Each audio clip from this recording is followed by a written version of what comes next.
de constitution. Cause profonde. Kabila Lobaki parce qu'on n'a pas respecté l'accord FCC cash. Cause profonde. Bon, pour la cause profonde, c'est le Rwanda n'a jamais agressé le Congo. La résolution 2773 est quoi boulot salongolian. Et vous pouvez me demander même de suivre.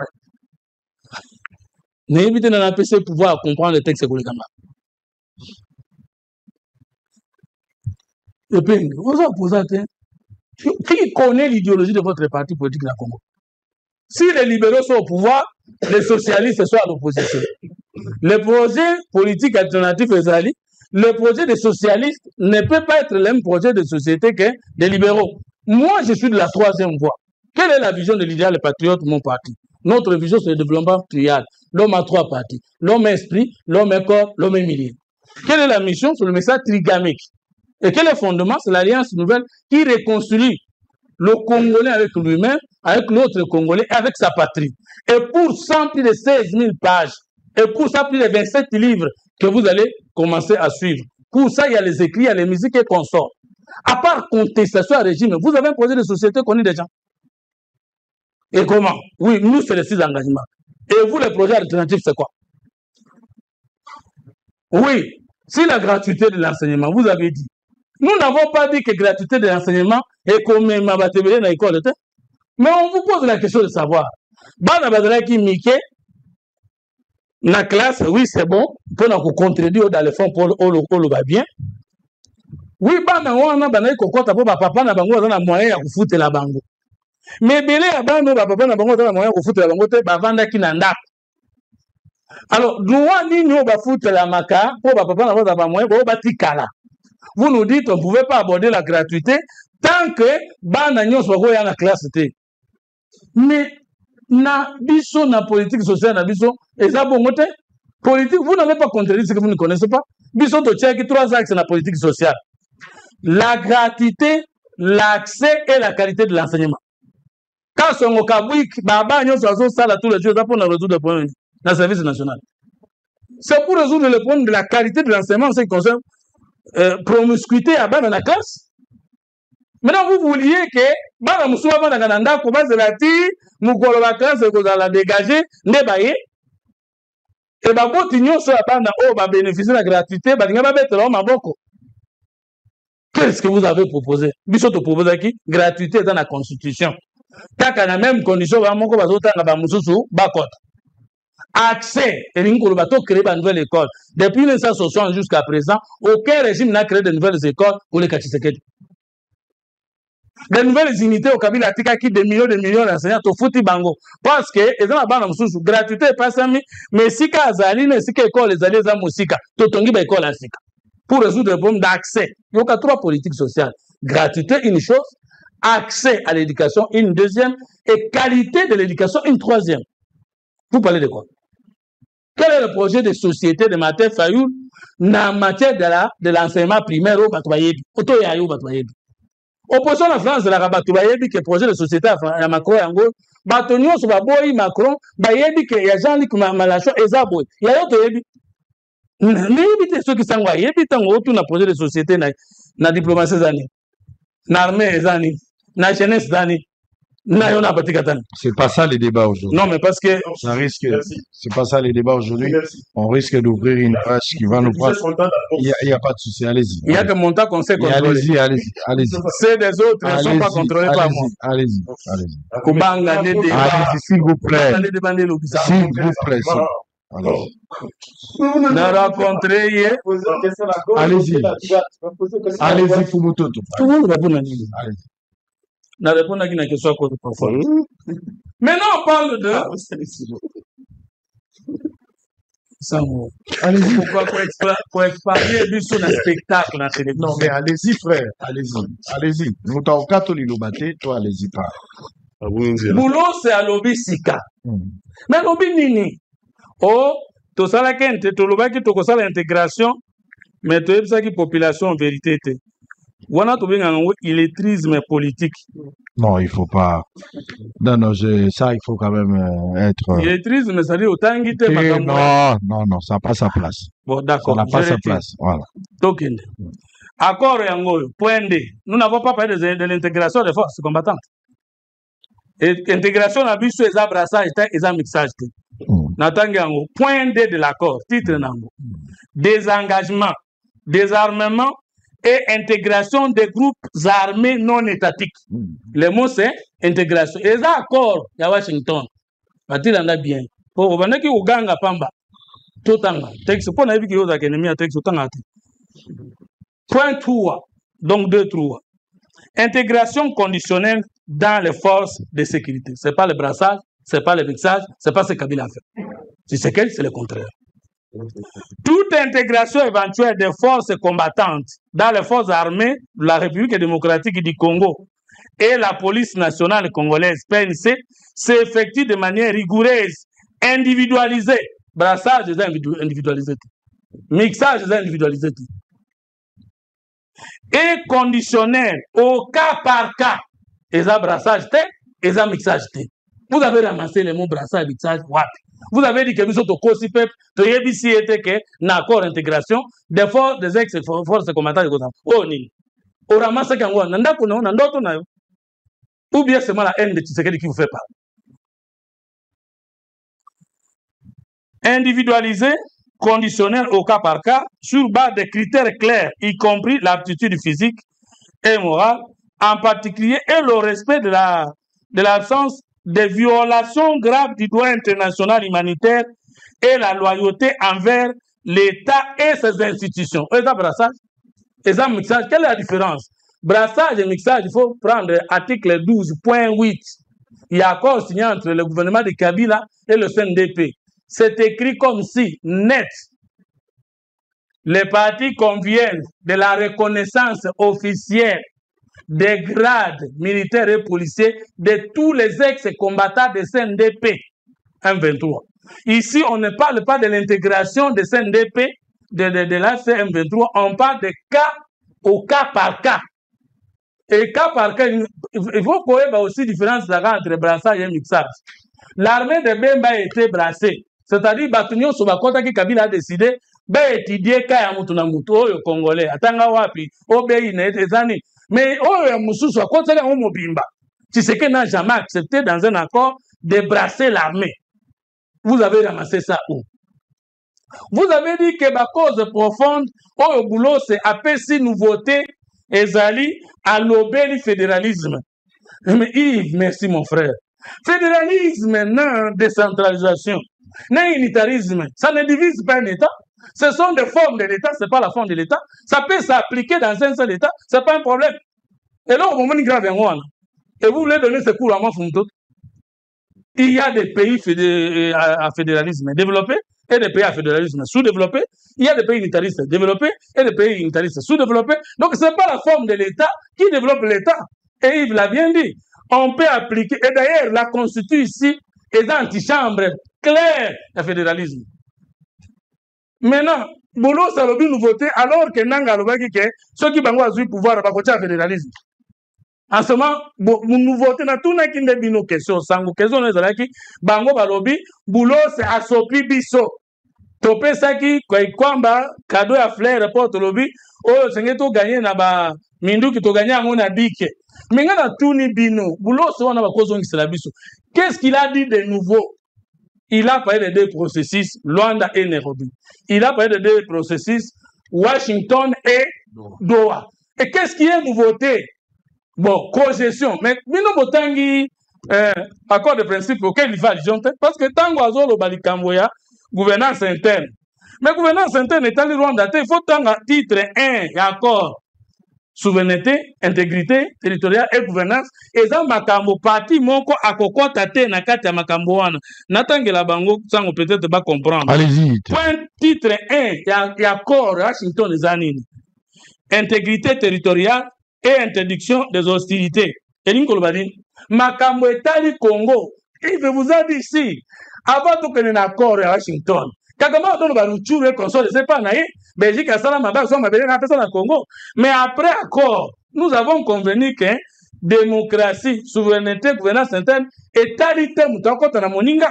Mais lorsque les boulots se parlent de plusieurs processus, processus à Washington et processus à Doha.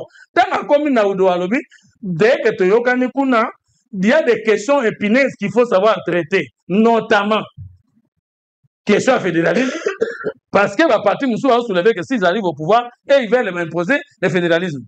Notamment question à décentralisation, notamment question à constitution. Après si innovation, biso na pouvoir, ngakutu na loba, tant Moussou na bima n'union sacrée kapona yango.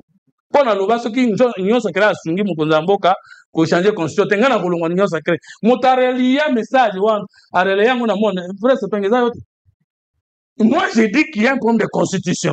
Nanga dit qu'il y a un problème de constitution. Ce qui parle que n'oubliez pas que lorsque les partis n'a esprit à Douabako solo là, il y aura aussi une question sur la constitution. Après si nous votons, donc boulot ça parler de la constitution et changer à Bangaï. Nagotu na bino to maloba. Alobi li kamonini ya sika.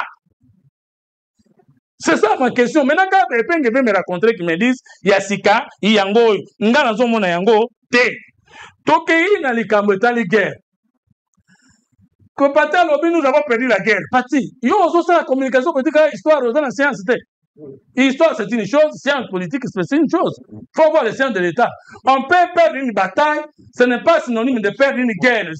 Bonjour, bonsoir, na baladi na biso tout bisika tout bozwami na yebi que vous allez vraiment ébélé pour na causer la émission politique et kambamaka et pas moi na mboka Marley Bilonda Lukizola, beau commenter, beau partager, beau liker, beau s'abonner passivement na ba chaîne na bino pour te beau rater ata information mon côté ya bokolo. Moi les loka radin bozali comme on a déjà na plateau na ngai nazali ngai mon côté nazali elongo na ndeko chaque mbia oyo aye ko solanga biso mai o eteli République démocratique du Congo to koti déjà na quatre émission na biso. Bonjour Ndeko Chako et puis tu es le bienvenu. Mbote maman Marlène mbote na internet bien sur bazali partout dans le monde en tout cas tous ali wana vraiment mokolo lelo pour la répondre na mituna ba question nyonso mituna yo ba question ba réponse ya ngai mituna yangai et puis azali juste wana pour répondre na ba question oyoyo ba internaute ba tindi biso ba lobito ya kotuna na Ndeko Chako les internautes le peuple congolais veut savoir par rapport ya procès ya monsieur Joseph Kabila oyo mokolo moi lelo tozali le 30 septembre oyo ezali dernière verdict ya monsieur Joseph Kabila Kabange, ex-président, ex-sénateur, à vie autant que le loco la moine mboka. Voilà, balobi, mokolo ako c'est la kamo makamute, tozela qui a peu plusieurs fois, ba reporter, ba report et salami. Le lot moni haute cour militaire, azu mokano alobi azali compétent pour juger moine mboka, topé, pour juger Joseph Kabila, tant que Asamba, to azali boussoua bazuzi. On a trouvé décision, on a une décision capitale et puis très historique pour la République démocratique du Congo parce que n'a pas président au Baleka la République démocratique du Congo, président mon côté azala ba fundaye na justice, to président mon côté a fundaye. Kabila et senga qui n'a été ba fundaye, kasiye moko misala na ya sali ne lelo et ko sala été na oyo nyonso sala ki panda za ki na pouvoir. Ngongango ekoki akende ko se défendre tout pas à boussoa ba juge quel que soit koya ou akoya te cette fois-ci dernièrement ya mbenga na sekio procès wana na kipango te mais même pour l'instant procès o la koti yango parce que monde entier bato nyonso Kabila sali mabe belé la République démocratique du Congo Kabila bomisi bato bomisi ba maman asuki wana te atiki pouvoir akei ko rejoindre ba rebelle akei ko financer Nanga parce que Nanga azali étiquette ya Joseph Kabila Nanga azali marionnette ya Joseph Kabila pour ko utiliser aboma ba congolais pe Kabila abomi milliers de milliers ya ba congolais ça c'est parce que ezali décision moko historique yango ta on a bebarana que président de la République azali démocrate azali moto ayebi démocratie moto afanda na temple de la démocratie pe ba pesa ba bilingue ya démocratie mutu mutu satikala ko bénéficier la moté. Il y a plusieurs cadres le basé dans la République démocratique du Congo, les cas IDPS, les cas papa tient kasi secret, il y a démocratie, secret, il y a diplomatie, secret à makambo belé à ceux qui coupent sa montée. Pourquoi la lobby bongo? Joseph Kabila ayebaki asalaki ke soki lelo ya longwe pouvoir, même la constitution la biso ezali ke ba poursuivre été quel que soit mabe akosala abomi bato na makasi tokolobela gouverneur ya Congo central aboma ye azwi aye na kinga kati ya invité. Vous avez le preuve? Eza kolobelebele te mwasi na ya témoignant eza makambo ebele te tokoya te mpo tokosela Kabila fait des gaffes énormes lelo akose retrouver devant la justice mabe wana nyonso tokozongisela ye.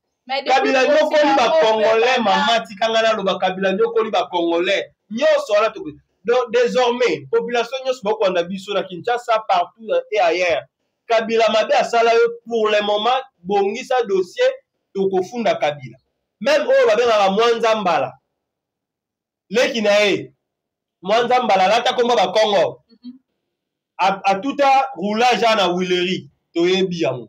Donc cela veut dire famille wana faut se saisir tokofunda bango parce que bazaki famille moko intouchable famille à 3 personnes Kabila nekone ya mwasi na oya mobali bazaki famille moko intouchable ya 3 personnes au place babimele zalate tata mwasi akufa te noko akufa te mama leka akufa te et banaka te azali congolais de père et de mère.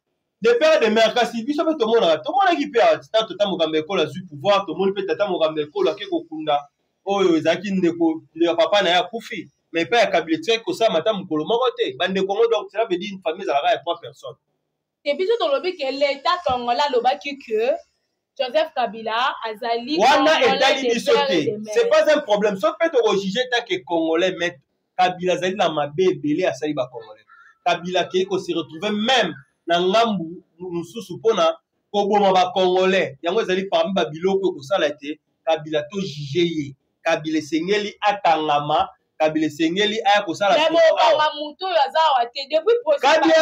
Kabila jusque là dans balancer mandat international te pona kokanga donc la lelo justice congolais a jugé asa compétent pona kosambisa Joseph Kabila va ko déférer devant la justice et to ko lancer partout au ba kozwa Kabila ba kokanga ye même lelo ba parrain na yo bazali ko soutenir bazali ko bomba ye lelo Kabila za la goma te Kabila zo kima Kabila ko koma goma te il sait aza l'aise Kabila fanda resika moko te Kabila za te ke ayo lelo afandi à l'hôtel habité dans ces journées pendant une semaine te Kabila lelo lali kuna moto akoma ko mibangela ye moko parce que makila ya ba congolais oyo ya bomi oyo ya nyokoli ezali kolanda ye par-ci par-là. Ezali kolanda ye alors ndeko Chako ba internet tout balingi ba ye baba lobi ke Kabila nde a financé Corneille Nangaa et le SOT. Est-ce que Okoki ko expliquer ba peuple congolais parce que Kabila n'est plus au pouvoir pourquoi les Tshisekedistes et puis les gens qui sont au pouvoir qu'ils aura toujours ndeko Joseph Kabila so mamla bango simbati. To eza ba bref pe na makambo ebele esalami parce que lelo tokolo ba Kabila ta komaki na suka Kabila komaki na suka Kabila zaki sous na force te Kabila pona makanisi na zaki ngana tika Shadar na pouvoir pote na continue konyokola ba congolais kasi peuple tango atelema ki peuple tango komaki na suka albi cette fois-ci vous obe koleka te cette fois-ci manœuvre moko te koleka yango monaki tata mokamba ekolo vike azalaki voter massivement azalaki voter na République démocratique du Congo mobile yango monaki chef de l'état ayaki kozwa pouvoir kozwa bango pouvoir bayaki ete aloko azwi pouvoir ekomela te tokobotola pouvoir na biso tokozongela pouvoir na biso yango moni lelo nanga bimi libanda nanga na auparavant nanga lobi te moto azwaki ba élection eza président de la République nanga ici à Kinshasa sur télé 50 lobi moto azwaki ba élection il était largement élu par rapport ya Shadar ezali bongo président de la République Félix Antoine Tshisekedi mais lelo tokomi nanga libanda na dernière sortie na médiatique na yo lobaka Moutazoki élection, ils ont été. Nous avons compris parce que cette organisation CENI, ils ont été commandée et dirigée par Joseph Kabila. Donc Joseph Kabila, ceux qui commandent, ceux qui le l'ont à la Kamwe Moto, ils ont été président, il y a ma ponomie, ils ont été censé qu'ils ont la net, qu'ils ont la katikati, à bongo li ma cantine pour comme un rebelle, pour que soutenir parce que le lot nanga, à condamner, et si quand nanga condamné Kabila, nanga si vous avez Kabila zali wana koluka négociation ko sala boy parce que le loba ko zonga la pouvoir donc nanga na makanisi na ye même nanga ndaza wana penser à nanga ezali ke soki bazui pouvoir on ba kozwa soki ba komi Kinshasa Kabila aya kofanda aya kozonga sous na pouvoir. Pourquoi Kabila comme sous na pouvoir il faut na zonga. Kabila a bossa ki nini na République démocratique du Congo o Kabila kozonga na République. Alors oui baba bazomona que peuple congolais c'est ko souffrir peuple congolais. Kabila kutunda nyokoli biso makasi. Kabila nyokoli biso makasi. Kabila abimisi atimoli libulu ya mabulu na République démocratique du Congo. Kabila kabiba minéré na biso. Kabila kabi nyonso ya République démocratique du Congo. Même unité na biso ba congolais na mboka libanais ezaki sous importance te. Même ici à Brazzaville bazaki ko négliger ba congolais parce que sous Kabila. Parce que Kabila zaki wana ko kaba ba or na biso ba diamant na biso ba carré minier ko kabula même ba président africain ko bisa ba ngwete pour sécuriser ngala za pouvoir. Mais cette fois-ci, la justice na biso et c'est décidé et poursuivre pas par pas, action par action, enquête par rapport à Kabila Sali. Maman, je vous assure, Kabila a cause la humilié parce que mboka nyonso Kabila ko kokende ko tambola. Partout pourtant de relacer mandat international contre Joseph Kabila. Si ko nyonso ya koza ba ko tia maboko. Kabila ko ya ba ko sambisa Kabila ba ke prison, enfin non la prison te Kabila ko ya vraiment to tia sika mo contenu sur aucune de côté là moi demba tout le monde et vous allez le remonter bien parce que atiki souffrance et pas le peuple congolais jeunesse congolaise c'est qu'on s'est retrouvé l'élo c'est grâce à Joseph Kabila abo mibiso ba 5 ans ba université pour nini OK aussi 5 ans Moussa les alités c'est Kabila. Moi je le dis c'est Kabila parce que ce qui l'élo aluka ki apongisa to pe aluka ko développer mboka. Le chef de l'État, papa Félix Antoine Tshisekedi, Lolenga Zali Lelo, ne communique ko tuza lelo te. Le président Azali nini ya malamu yozo lo baké. Le président de la République. Le président de la République, Azali une personne à féliciter. Moi je le félicite chaque jour, chaque temps, chaque moment. Et on a besoin de Congolais, tant on sa libondeli, salara libondeli pour la mboka na yo. Bonne la rappel pour le président de la République. Le président de la République est Azali mwana mboka.